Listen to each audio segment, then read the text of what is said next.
things just keep getting better for the San Antonio Spurs as they are on a 3-game win streak without their superstar, Victor Wembanyama, without Dylan Harper, without Stephon Castle. This team keeps getting it done behind the veteran leadership and the play of De'Aaron Fox. That plus people like David Jones, Garcia, Harrison Barnes, and others stepping up. And we're going to discuss how De'Aaron Fox's impact on this team has really trickled down to everybody on the San Antonio Spurs on this episode here of Spurs Digest. And guys, let's just get underway.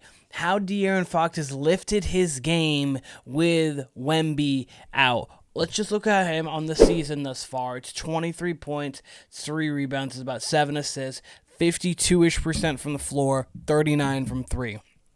And De'Aaron Fox has been one of the guys that has been a roller coaster of emotions of we got him and people are on cloud 9 just wow, we have got ourselves a legitimate second star. And then we get the second pick, and then it's Dylan Harper. And now it's like, oh, this Dylan Harper guy looks pretty good. Do we need to pay him a lot of money? And then we pay Fox the $229 million extension, I believe it was. From there, people are like, should we even have paid De'Aaron Fox? He's out, obviously, early on in the season. He comes back. He has some highs. He has a couple lows at the end of games. And you're like, wow, I don't even know if we need Fox with the way that Harper has been playing. But this, over the last 3 games, is why you get a player like De'Aaron Fox. It's why you have him on your roster, and it's a reason why the San Antonio Spurs are going to be a legitimate contender in the entirety of the NBA. I mean, obviously, Wemby on the shelf early in the season with a calf strain. And we know what calf strains mean. Calf strains can lead to Achilles, so you get super conservative with those because especially in the season that we're in right now, you don't want to get to a point where you're like, oh, we're just missing this guy for the season.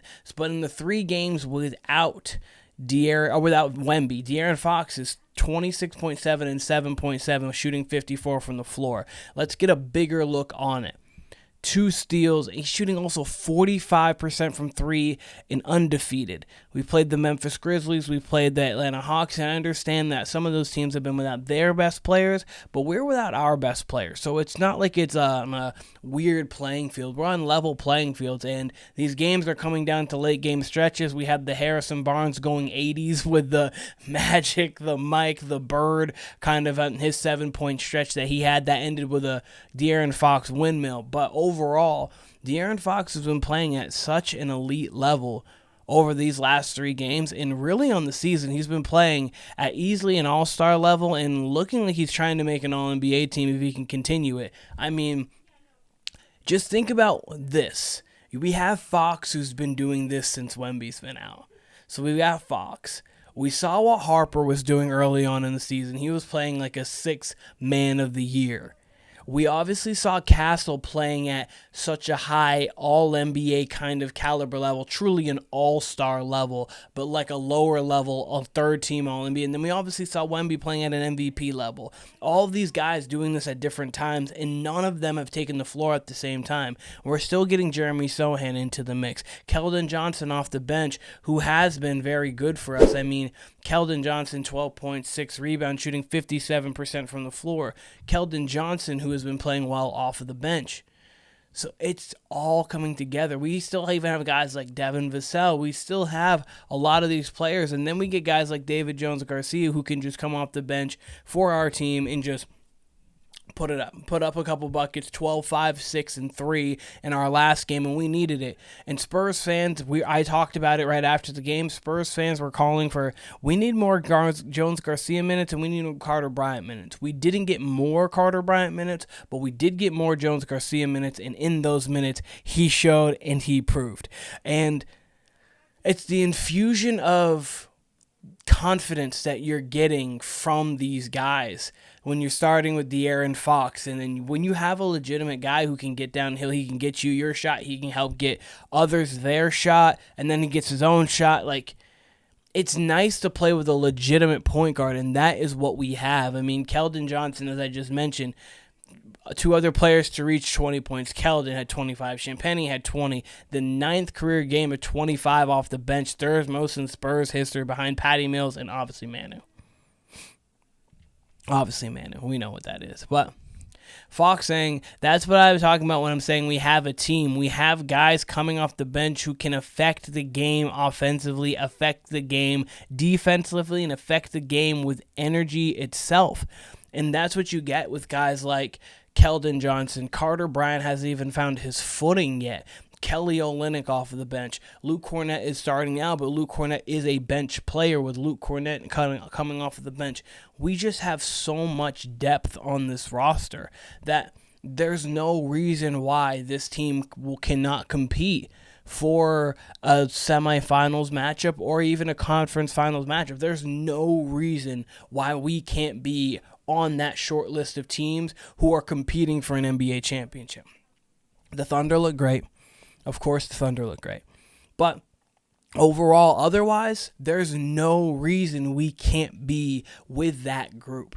We can beat the Lakers. We can beat the Warriors. I understand Steph went crazy with 95 points in 2 games on us, but we can beat that team. I wish we had a full team against the Nuggets to see that. We can beat the Rockets. We already have done that. Like, there's not other teams that we are really going to be like, oh, wow, we can't do anything with that team. And even the Thunder, we do match up with them. They're just so good. They're just so depth. Like, they have so much depth, but we can still match up with them. And the thing is, when that guy's healthy, there's no one that can match up with that guy. But that's not the guy we're talking about right now. The guy we are talking about is this guy right here. Because De'Aaron Fox is saving the Spurs from a disaster, silencing premature criticism. And that was truly. This is a guy who was averaging 25, 6, 4, steal and a half, 2 threes made a game in the 4 completed seasons, before being traded to the Spurs. He was clutch player of the year. He was a guy who got the Kings to the first round of the playoffs, to a Game 7, and obviously Steph goes off for 50 in that Game 7. He is a really good basketball player. On this roster, there were talks about maybe he's just not. Maybe we just don't need him because we have youth with financial benefits in Castle and Harper, where these guys are young, very talented, and obviously we don't have to pay a lot for them. So you move off of Fox to get a really nice another superstar to fit into like a 3 position, one that we are not just loaded with talent at. And then maybe that works. But this is why you get a veteran. You get Wemby, you get Fox. You have a star. You have a legitimate second star. He easily can be the second best player on a championship caliber team. And that is what he is right now. And he is showing that even without our best player, you're not even going to give me your best player. You're not going to give us our 3rd best player. You're not even going to give us one of our most giftedly offensive players in Harper. We're still going to get it done. And it's because you start with Fox. You have a leader like that who is willing to infuse talent and skill sets for the team that we have right here. Obviously, thriving as an individual, thriving in these teammates, as we talked about David Jones-Garcia, we talked about Keldon Johnson, and then as Mitch Johnson says about De'Aaron Fox, he's helping set the tone. And that's what you get a game in and game out, a guy who can go in there and set the tone. This is a guy who can get you 60. We've seen him do it. Like, he can really go out there and play. He's going to allow Harper, when he comes back, to actually develop as a player, and we don't need to say, hey, here's the kitchen sink, everything thrown at you. You can grow. Hey, Castle, you have to be the second best player on this championship level team for us to do anything. Right? You have to. No, you have De'Aaron Fox, who can calm the waters, play very well. And I get it. I've been critical sometimes of him too, just for the decisions that we've made. Didn't love the way he ended the game against Golden State. Don't love the last play being for him downhill and not being run for Wemby. That's okay. That is a schematic thing. Those things can kind of change.